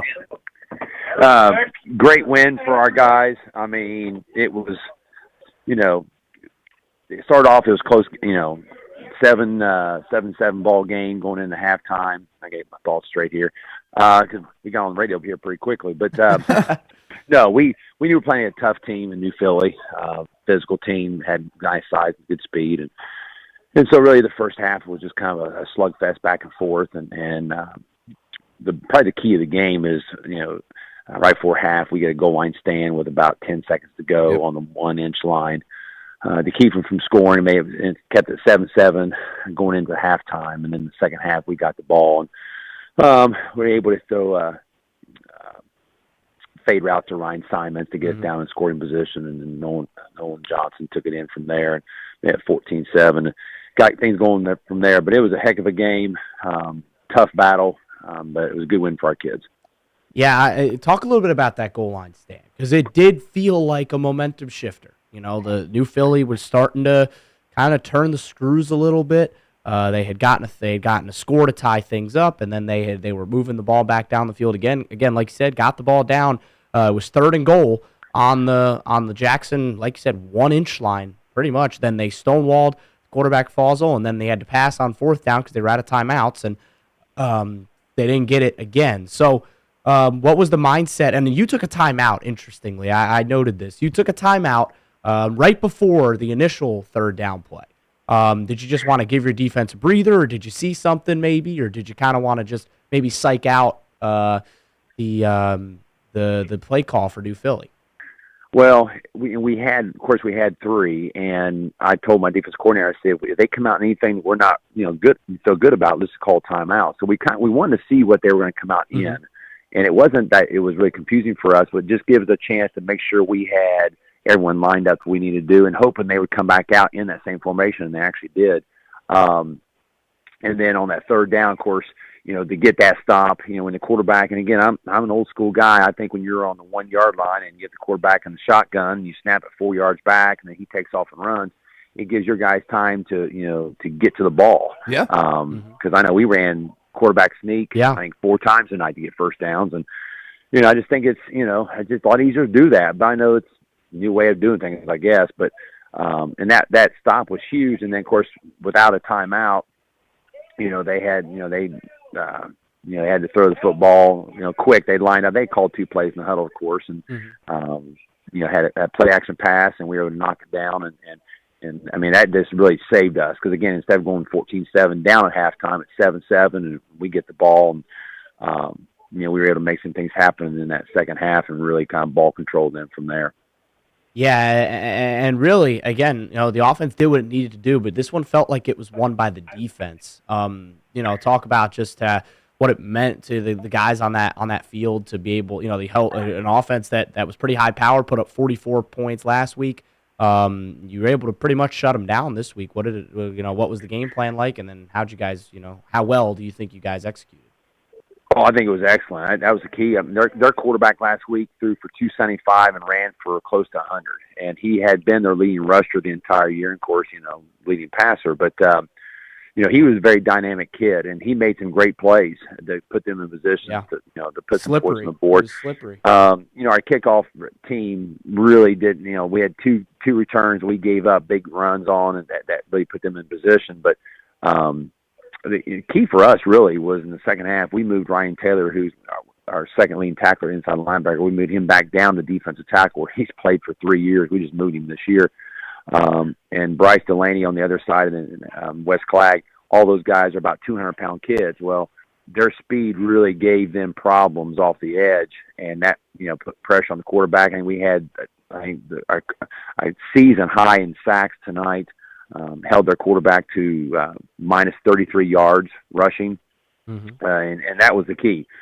Being able to keep him bottled up. Again, he made some really great throws tonight, but just kept him from being able to take off and run, because last week he ran all over Dover, and like I said, and then threw for almost 300 yards himself. So, defensively, I thought we were outstanding. We gave up, I think, 166 yards total offense. But the second half, we challenged our offensive line. We said, we thought we were a little more physical up front. We gave Nolan Johnson, he had 28 carries tonight for 170 yards and a couple touchdowns, and really thought we wore them down in the second half. They scored with about 6 minutes to go to make it 21-14. And then the last 6 minutes, we held the ball the rest of the game. Got in the power high and ran some old school football, and just got downhill on those guys. And I thought our offensive line really dictated the tempo really throughout the whole game. Penalties hurt us in the first half. Yeah, there was a lot of laundry. Yeah, I mean, it was 9-1 at halftime in penalties, and those penalties, really killed us in drives, to sustain drives. So, I thought the second half we were a little more under composure and like I said, just moved the football and kind of went old school on those guys. And, our kids played really well. Yeah, absolutely. You guys did play a great game and you got the job done. And, the reward for that is a difficult matchup next week against Waterston. You know this team well. A lot of history between the Ironmen and the Eagles in the playoffs over the last couple of years. This Waterston team is very, very good this year, and the Ironmen are going to have to play a fantastic game next week if they want to compete with Bishop Waterston. What's the initial pulse on that matchup? Well, I mean, they're picked to win the state title. Everyone knows that. There's no secret. They're a loaded football team. And I told the kids after the game, I said, no one's going to give you a chance to win. There's no pressure on us to go up there Friday night. Everyone is going to just, believes and rightfully so that they're a very good team, that they're going to win the state title. But, I think we may have something to say about that. And we've played them 2 different times in the last 6 years. Just 2 years ago, we were a 2-point conversion away from tying the ball game going overtime. Yep. And then 2 years before that, we beat them 14-0. So we've played these guys before. They're a great football team, very physical, and again, rightfully so, should be picked to win the state title. But we knew this going into the summertime. We looked at our region, and I told the guys, I say, if you want to win this region, here are the 28 teams we have. 16 of them are loaded programs. And so if we want to win this region, there's no one to dodge. I mean, if it's not Waterston, it's going to be Tri-Valley. If it's not Tri-Valley, it's going to be a Bloom Carroll. It's going to be a Steubenville. I mean, yeah. There's no one you can say, well, let's play this team. I mean, they're all good. So, our kids, they're battle tested. I don't think that, we'll be afraid. I think it's just, it's high school football, and these kids are the same age we are. They're very good, but there's times we can be very good as well. So I think we'll have a great week of practice. Like I said, there's no pressure on them. Outside of our program, no one's going to give them a chance. So I think we like that ability to just, hey, let's go up there and play and let's see what happens. And like I said, our kids are they work hard, they're committed, and like I said, you can't dodge all these guys. So if you're going to win it, let's go play the best. Absolutely. And Coach, I played for you or under you for 2 years. I've gotten the luxury of watching you since I've graduated. And one thing I will say is you do some of your best coaching when your back's against the wall and you're coming in as an underdog. And I can't wait for that matchup next week. Well, I appreciate that. And again, that's, it goes back to our toughness of our kids too. Our kids don't lay down. They've played some great people. Non-league schedule was tough this year. I said, you look back at our playoff games, we played some really good teams. So it's not like you can't dodge people in Division III. You just can't. And, I think that, our weight program and things we do in the off season, things we do now with Jason Prater during the week, I mean, we're grinding these kids in the weight room during the week. I mean, it's brutal. And so I think that develops toughness as well. Expectations are always high in this program, and we haven't ever got to where we want to be, and that's regional championship and into that Final Four spot. So you got to beat people like this to get there. And so, my staff will do a great job again this week. We'll get game plan together, and we'll see what happens. Like I said, it's high school football, and we're not playing Ohio State. Yeah, respect all, fear none. It is what it is. Yeah, so that's going to be an awesome matchup. Jackson will, again, like you said, have to play their best brand of football, but we've seen them do it before. And again, these two teams very familiar with each other next week. That'll be a great matchup. Coach, don't want to keep you too much longer. No, you're eager to celebrate what was a great victory, so we'll let you go do that. Thanks so much for calling in, and we will hopefully, if you guys can pull off the upset next week, we'll hopefully have to talk to you then. That'd be a great time. Be a great reason to talk. All right. Well, we appreciate you again, Coach Hall. Thanks for hopping on with us. Enjoy the rest of your night. Thank you, guys. Appreciate it. Coach Hall, always good to talk with the leader of the Ironmen. Again, I think he's right about Waterston. Again, these two teams, like you said, they are really, really familiar with each other. I'm even going to pull it up right now because it's on the, we're on the topic. And this is another great website, by the way, resource-wise, for those of you who are high school football nerds like myself. FourSeasonsFootball.com. This guy does some amazing work with record keeping throughout the years, through multiple states: Ohio, West Virginia, Kentucky, Tennessee, Virginia, and Maryland. And his Ohio records are really good. He uses ITIL. He uses a lot of other stuff to just kind of keep it all in one place. And, well, the easy thing is that I can now very easily go look up the matchup history between Jackson and Bishop Watterson. So, let's see if we can find it. That failed 2-point conversion in the loss to Watterson last meeting, really. Was that 21 or 22? I think it was winners last year. Right? It was winners last year, 22. yes. Yes, that was Jacob Winters, of course, now at OU. Now at Ohio University. Played a snap this year. Played in that Kentucky game. Yeah, SEC opponent. Yeah. We'll see if he potentially gets an opportunity at some point, maybe next year. Might be the shot for him. Oh, he has it listed as Columbus Watterson. Here we go. Oh, because he takes Bishop off. Yeah. All right, so yeah, these teams have played each other twice before. 2022, that heartbreaker. Both of the games they played previously, by the way, were at Chillicothe. Because again, like you said, neutral site games, and they beat Watterson in 2015, 14-0, like Coach Hall mentioned, and earlier on in his Jackson tenure. So again, history rich. The matchup is rich. That was the biggest win for Coach Hall's career as well, because that took Jackson to the regional finals against Zanesville, where they fell at Athens. Mm-hmm. But that was definitely a notable win in Coach Hall's career. Absolutely, yeah. I think about that, and again, like he said, the goal for Jackson, they still have that regional title eludes them. You know, they're always great. They're always an elite team under Coach Hall, but they're always a step away. And I feel like again, they can find a way next week to beat Watterson. Everything's on the table. Absolutely. With Coach Hall leading on the the helm. table. And again, like I said, you're going to have to play your best football. You're going to have to play your best game. Probably you're going to have to play about what you played against, like tonight. You're going to have to play like you're playing Ironton. Play like you're playing because this Watterson team, they're state ranked. They're number 1 state ranked in Division III. Like Coach Hall said, they're picked to win the state title in a lot of places in Division III. Can't shoot yourselves in the foot. No, can't have those you're going to penalties. have to play a flawless game. No silly penalties. You're going to have to score a lot of points. You're going to have to play hard-nosed defense because you're probably going to give up a lot of points. And that's not a knock on a Jackson defense that's played so well here down the stretch and did a great job tonight on New Philadelphia. But this Watterson team is just a different beast. Yeah, I mean, you're playing against the number 1 team in the region. I mean, this isn't going to be a cakewalk for Jackson, and they're going to have to play solid defense. But yeah, definitely expect to give up some points, but keep the confidence if you do give up a couple scores. Yeah, no, I 100% agree. And look, and if there's one thing I know about Coach Hall and that Jackson team, they're going to go in there with confidence. Yeah. They're going to go in there not expecting, they're not going to roll over. They're not going to, just say, well, we won 1 game. All right, cool. Let's pack it in. Great season. Yeah, no, that's not Coach Hall's mindset. Heck no, they're going to be firing. They're going to be ready to go. That team is going to be ready to go. Think about Nolan Johnson, senior, right? Ryan Steinmetz, senior. These are guys that are going to want to end at least going out swinging. Yep. They're not going to want to go down limply without a fight, and I know that for sure. And again, I know that the Ironman faithful will travel well up to Columbus. Long trip, not quite as long as the one that New Philly had today, but still a little bit of a trek up to Columbus, probably about an hour 45 or so, give or take. 32, hop on to 33, and then travel up to Columbus area.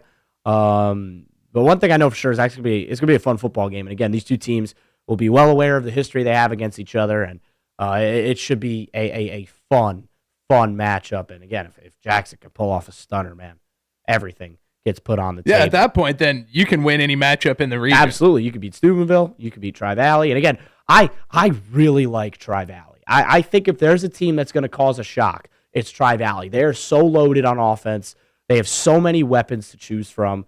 They're just a good fundamental football team with great players in all spots. They have great line, great quarterback. And they've won close games that are high scoring, low scoring. They've done everything to this point in the year that we expected Tri-Valley to do, and that's the reason they're sitting at 10-0, now 11-0 on the year. Yeah. Tri-Valley's definitely got a lot of potential in this region. Yeah, for sure. So, we're going to have to see what happens with the Tri-Valley and with the rest of the I mean, they got a pretty favorable matchup against Dover next week as well. Mm-hmm. You're exactly right. So we'll have to see what happens with them. But in any case, we're going to take another break. We got about 20 minutes with you left here on Football Friday Kickoff. We'll break down some more regional championship probabilities because I didn't do that earlier. I went straight to state titles. And then we got some phone calls interrupting us. Yeah, no, we had it was all good phone calls today. We calls. talked to Coach Hall, talked to Coach, talked to some of our voices in the field. Carl Blaylock, Daniel Bernard, talked to Bo as usual on Friday. Got a lot of good perspectives on tonight's football. Always good. We always appreciate that. So we'll take not our final break, our second to last break. When we come back, plenty more here. We got 20 minutes left with you here on Football Friday Night. Looking to buy or sell a home in Southern Ohio? Turn to Howard Hanna Real Estate Services and the McNerlin Network team. We offer a full range of services including mortgages, insurance, and title services to ensure a smooth process. Our new Buy Borrow Bundle program can save buyers up to $10,000 at closing and attract more buyers when selling. Ready to get started? Call 740-702-6000 or text 614-607-8201 for a free consultation. Howard Hanna Real Estate Services, where your home happens here. Southeast Appalachian Regional Community Health of Ohio is proud to present The Search Project. The Search Project through the Jackson County Health Department is a program designed to decrease the negative impacts of COVID-19 and other public health issues and promote healthy behaviors through the deployment of community health work. The project is funded by CDC and serves 11 counties in southeastern Ohio. For more information, contact the Jackson County Health Department at 740-935-6322. The General Mills Company of Wellston, manufacturers of great items like Totino's Pizza and Totino's Pizza Rolls, are proud to be a part of the Southern Ohio community. The General Mills Company, just like its hard-working employees in Southern Ohio, are proud supporters of our area youth. The General Mills Company wishes good luck to all area high school teams this season. A message from your friends at General Mills Company in Wellston. Football season is here. Keep your athletes at their best with Holzer in Athens. Dr. Jason Cox Orthopedics and Dr. Aaron Ramsey Chiropractic Care are currently accepting new patients. From follow-up care to injury repair, our healthcare team at Holzer Athens will keep your athlete in the game. Call 855-446-5937 to schedule your appointment today. That's 855-446-5937. Need new tires? Rick's Tire and Auto has you covered. Looking for top-notch auto service? Rick's Tire and Auto has expertise. And now they're bringing their A-game to Athens County. Owned by Rick Dieter, formerly of Huddle Tire in Athens. Rick's Tire and Auto Service is located at 1353 East Canal Street in Nelsonville. Right off the first Nelsonville exit on 33 West. Stop in for a quick tire change or oil change or schedule an appointment by calling 220-218-4169. At Rick's Tire and Auto, we have your vehicle covered.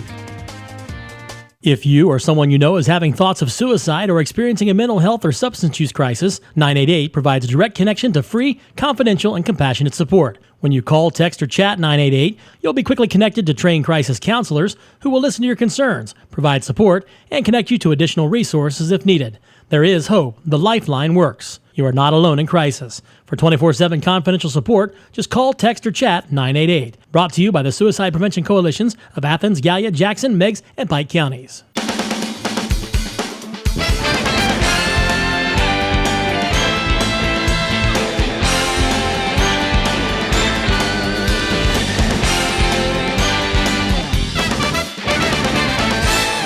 Got about 20 minutes of change here on Pure Rock, one of our stations that we're on is Pure Rock 105. We're on 5 different stations right now. If you're listening to us on 97.5 WVNU, 109 Waverly, Chillicothe, Mix 96 FM down in Jackson, 995 Point Pleasant, WIBG Gallipolis, and then, of course, on that station, Pure Rock 105 XTQ. We appreciate you wherever you're tuning in for Football Friday night.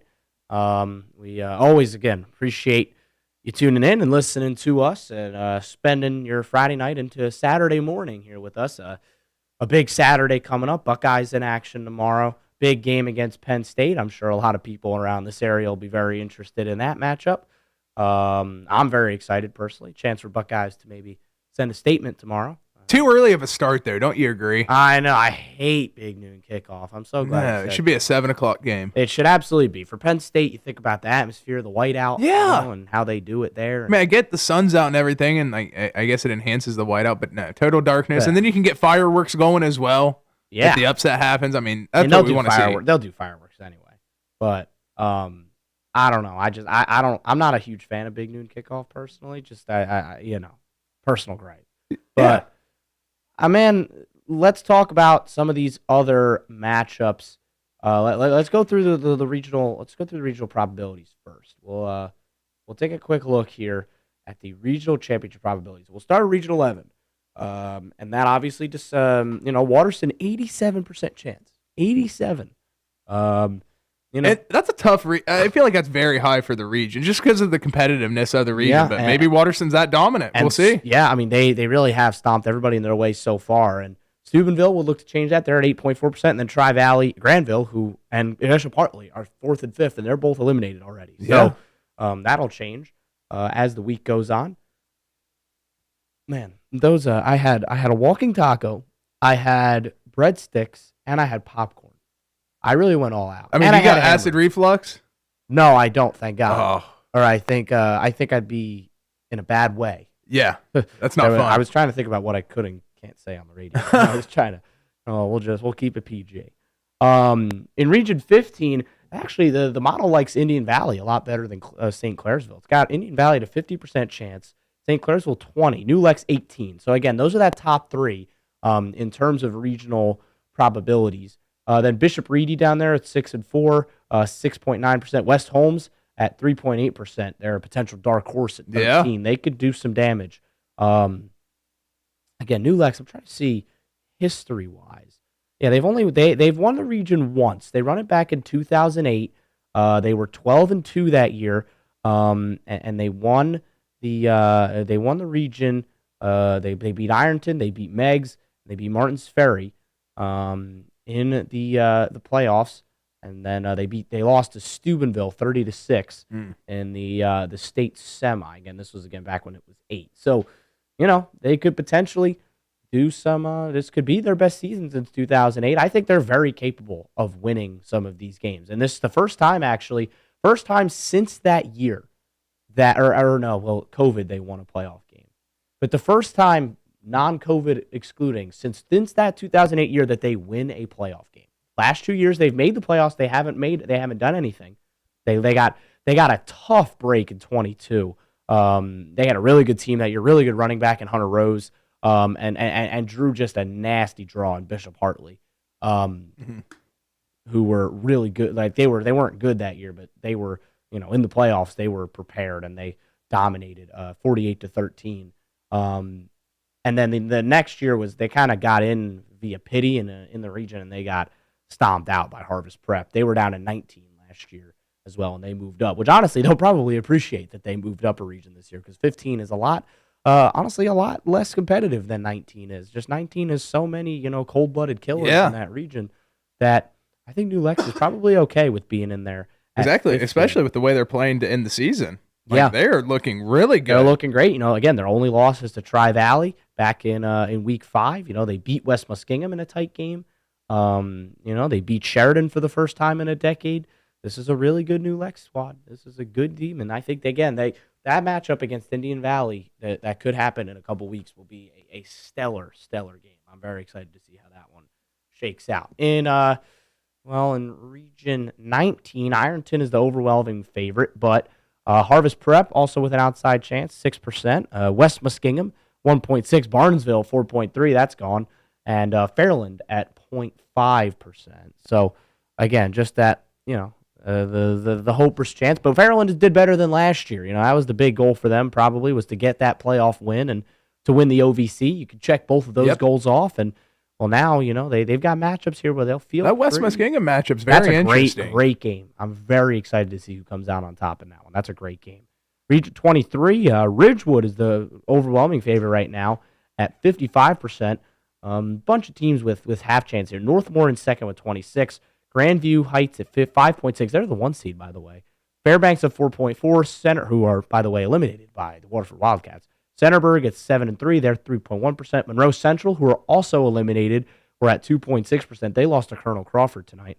That team right behind them, Colonel Crawford, comes in at 2.4%, and then Fort Fry right down there at 0.7%. Let's take a look. Region 27, Danville, the overwhelming favorite, 91%. And then Trimble actually comes in second at 2.9. So again, Kana and Valley right there at 2.2, Beaver Eastern at 1.5, Miller at 0.8, and then South Gallia at 0.6. All those teams are still alive. All those teams are very much in play here as we continue to chug along in the OHSAA playoffs. I think it does seem like we're going to try to go to Beaver Eastern next week. Yeah. I don't know if it's going to be set in stone by the time we're off the air tonight, but I think that's a thought floating around now. It is the thought right now that we haven't been out there. We didn't get a shot to go out there this year because of scheduling conflicts and the rain and all that stuff, but I think we might get a chance to head down and appreciate the unbeaten Eagles looking to go 12-0. Last year, this was the hurdle that they fell at. Yep. They won their first-round matchup last year and then lost to Waterford in round 2. This year, they will get South Gallia. They'll get a conference opponent, a familiar opponent. I believe, when is South Gallia? They won a playoff game for the first time since 2015 tonight, and they've never gone farther than the regional quarters. And this is, South Gallia is still a young program. They've only been around since the 90s. Both relatively young programs. It's really cool to see that both these programs are less than 20 years old. In Beaver Eastern's case, it's only a decade old. And, you have really, really good program. I mean, look, South Gallia were bad for a long time. Like not even just bad. Like they were, especially early on, 2018 to 2020, 21, they were not just bad, they were non-competitive, really non-competitive, getting smoked left, right, and center, right? And now they're not just they are a team that can hang with some of the best. I just think it's really interesting that both of these teams would make the playoffs, even if it was an 8-team playoff system. Still, South Gallia is sitting at the 7, Eastern Beaver at the 2, so I think that's very impressive as well. Yeah, that makes it make sense. I think that you look at South Gallia and what they've done, right? They've got a good offense. They've got a well-drilled defense. And again, they've played a lot of teams tough this year. I say they played Eastern really tough, 13-12. They lost to Eastern and Southern. Yeah, the Southern game just I think they'd want that Southern game back. Yeah, I think if they met up again, that'd be a different outcome. I think they'd want that one back, and they'd feel like they could get the job done in a potential rematch. And then for Beaver Eastern, again, this is the hurdle once again. You got to try and get over the mental block. And, everything's still on the table. Everything is still there. They'll have regional title aspirations for a team, again, that has never made it past the second round of the playoffs. Yeah, and you got to beat an opponent for the second time in a year. I mean, it just makes it that much more difficult. It's always tough, the second go-around. Yeah, I mean, it's definitely the question of, is it tougher to beat the team 2 times in a row, or is it tougher for that team that lost the first time to get over the hump? And I feel like when you're talking about playoffs, it's definitely tougher to beat the team the second time. So Eastern Beaver is going to have their hands full, but what better time to go and enjoy some Eastern Beaver football than a SOC rematch title game? It just happens in the playoffs. Yeah, that'd be a lot of fun. I'm excited, especially if we do end up going to this game next week. I think, we're in for a treat. I think that we're going to get a great game. And again, I think you can't really look past what this team has done the last couple of years. They're 22-1 in their last 2 football seasons. That is good by any standard. I'd say it'd be unheard of, but I mean, Marion local. Have you heard? We won't say unheard of. They're an exception. Yeah, so they're an outlier. That's a fun game. That's a fun game, and we're very much looking forward to that one on next Friday night. And again, we'll have to wait and see with some of these teams. Again, who gets in, who wins what, who moves on, and we'll see if we can keep going. And we'll see, if they can. Ooh, this is interesting. Springfield, by the way, lost tonight. Springfield, who were up, the Wildcats, who are out in the Dayton-ish area, they had won 5 straight state titles going all the way back to 2018, or not state titles, sorry, regional titles. They lost tonight. That streak is over. So the first time since 2017, the Wildcats will not win the region in, I believe, what is that? Region 2. Division 1, Region 2. Last year they were very good. They went to the state final, and they fell short to St. Ed's 31-21. Excuse me. But yeah, they could not. They've been really good the last few years, but this year they fall short for the first time in a long time, at least in their case. Marion local, again, there's some other crazy streaks going on. I'm just looking at streaks now. Manchester snapped the they did lose today in the playoffs in Region 28, but they made the playoffs for the first time in 22 years. So that's its own streak broken. Yeah, it's still good for them, even though they got beat pretty bad tonight. It takes program. It's a stepping stone process. They lost to Minster. Minster's in that Marion local range of a small school that is dominant. Minster's only 2 losses in the season are a 3-point loss to Coldwater and a 21-point loss to Marion local. So 21 points ain't bad. Loss to Marion local. That's a good football team. That's a really good football team, and they won tonight, and they'll probably be one of the teams that could maybe say that they could hang with Marion local, and that will probably be the regional semi or the regional final, more likely than not, as long as Minster continues to do the winning that they've been doing over the last few years and this season at least. Again, the only 2 losses are to 2 really, really good schools. So again, very, very exciting. Wheelersburg, by the way, with the win tonight, continue their streak of now 12 straight years with at least 1 playoff win. That goes all the way back to 2013. And Trimble, or no, not that streak isn't active anymore. But one of those streaks broke tonight, and that is Bishop Hartley. They had won. It had been 14 years in a row where they had won at least 1 playoff game. That streak ends tonight with that heartbreaker that they had at the hands of Bloom Carroll. So their streak ends at 14, but Wheelersburg moves up to 12. Trimble had a 10 streak between 2012 and 2021, and then 2022 they missed the playoffs entirely. So, and then they made it back last year, and they are once again in it this year. So we will see. It's going to be, again, another action-packed week incoming, and I, for one, can't wait. We're going to take our last break of the evening when we come back. Some final thoughts on football Friday night, presented by General Mills. Are you craving mouth-watering, finger-licking barbecue that'll have you coming back for more? Look no further than Pig Iron Smokehouse Barbecue and Grill, where real wood and real flavor rules supreme. Sink your teeth into our signature smoked ribs, tender pulled pork, and juicy brisket, all slow-cooked to perfection with our secret blend of spices. And don't forget our delectable sides. From creamy mac and cheese to tangy coleslaw, there's something to satisfy every craving. Come visit us at our location in the Plains or online. Pig Iron Smokehouse Barbecue and Grill, real wood, real flavor. Are you tired of dealing with malfunctioning garage doors? Look no further than True Track Garage Doors in Londonderry. Our team of experienced technicians specialize in garage door repairs, installation, and maintenance services. Whether you need a simple repair or a brand new garage door installation, we've got you covered. At True Track Garage Doors, we prioritize customer satisfaction and ensure that your garage door is functioning properly and safely. Contact us today at 740-596-1000 to schedule an appointment or request a free estimate. Call True Track to get you back on track. Are you age 55 plus and ready to make a difference in your community? COAD's AmeriCorps Senior Retired Senior Volunteer Program allows seniors age 55 and up who pass a background check to help with community-based services such as veteran services, disaster relief, and environmental care through local nonprofits. If this interests you, please contact Danielle Woodyard at 740-286-4918 or email dwoodyard@coadinc.org. COAD, the Corporation for Ohio Appalachian Development, is here to help you and the community. Everyone knows Nick Station is home to Footlong Fridays. But did you also know that it's home to the best burgers and milkshakes in town? Bring your kids for a soft serve ice cream treat or have some quality time with family and friends with a delicious lunch or dinner at Nick's. Nick's Station is located at 1111 Chestnut Street in Nelsonville and open Tuesday through Sunday, 11 a.m. to 9 p.m. Come on down to Nick's Station in Nelsonville, home to Footlong Fridays and fresh, delicious food and ice cream treats, served up quickly with a smile.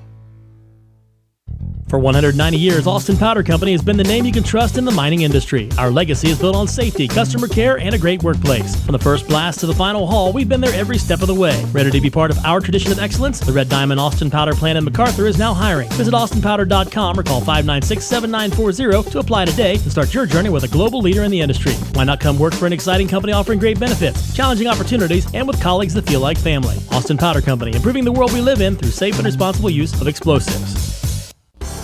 The General Mills Company of Wellston, manufacturers of great items like Totino's Pizza and Totino's Pizza Rolls, are proud to be a part of the Southern Ohio community. The General Mills Company, just like its hard-working employees in Southern Ohio, are proud supporters of our area youth. The General Mills Company wishes good luck to all area high school teams this season. A message from your friends at General Mills Company in Wellston.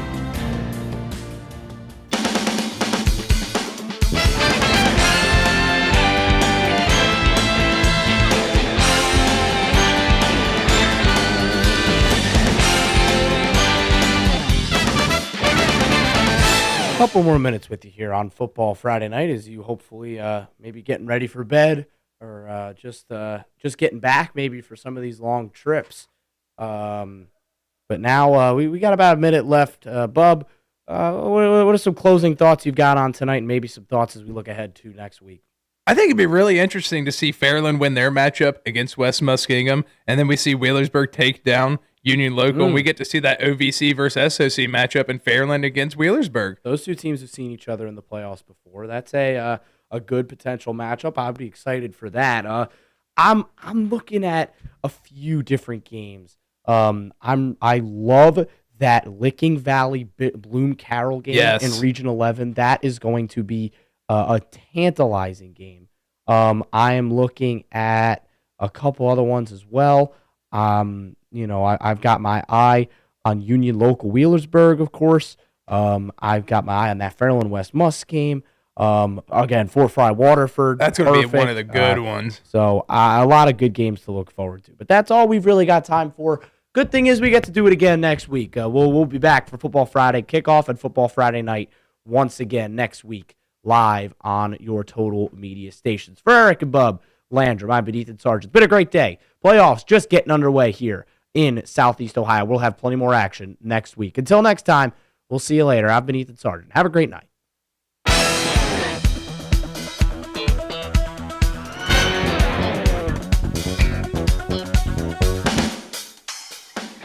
This has been General Mills Football Friday Night. It was brought to you by Adventure Pro Outdoors, Coad, General Mills, Higgins Steel Roofing, Holzer, Jackson County Health Department Search Program, Necco Forest Care, Red Wolf Inn, Rocky Boots, Suicide Prevention, and brought to you locally by Austin Powder, Mammy's Country Kitchen, McFadden Insurance, Nick Station, Rick's Tire and Auto, Pig Iron Smokehouse Barbecue and Grill, and Rogers Plumbing and more. Broadcasting from the Holzer Studios. Feeling sick? Visit our Uptown Clinic. We're the flagship station of the Ohio Bobcats. Pure Rock 105 WXTQ Athens, USA. A Total Media station.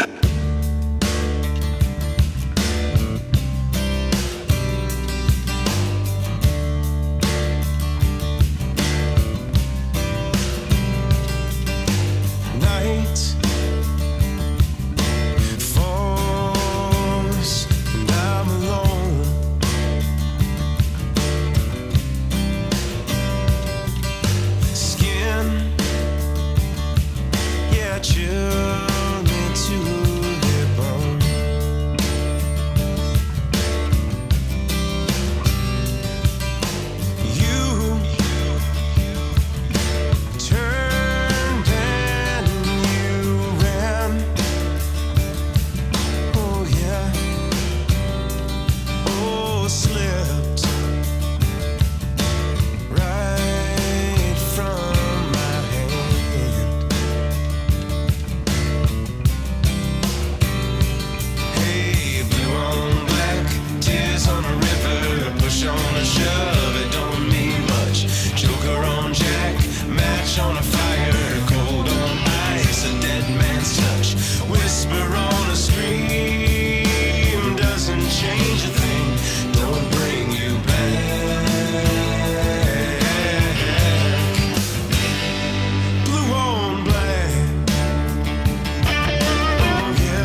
Oh, yeah, what a great one from Kenny Wayne. Blue on Black with Mud. It's Janice and A Piece of My Heart.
Whoever said if you build it, they will come needs to come take a look at the stripper pole in our studio. Pure Rock. 105 XTQ FM. Carry on my wayward son. There'll be peace when you are done. Lay your weary head to rest. Don't you cry no more.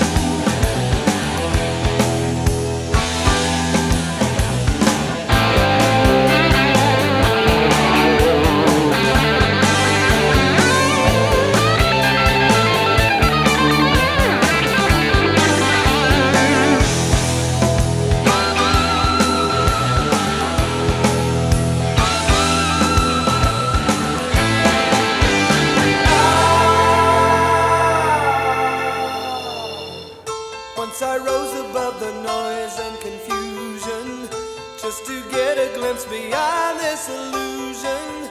I was soaring ever higher, but I flew too high. Though my eyes could see, I still was a blind man. Though my mind could think, I still was a madman. I hear the voices when I'm dreaming. I can hear them say, carry on my wayward son. There'll be peace when you are done. Lay your weary head to rest. Don't you cry no more.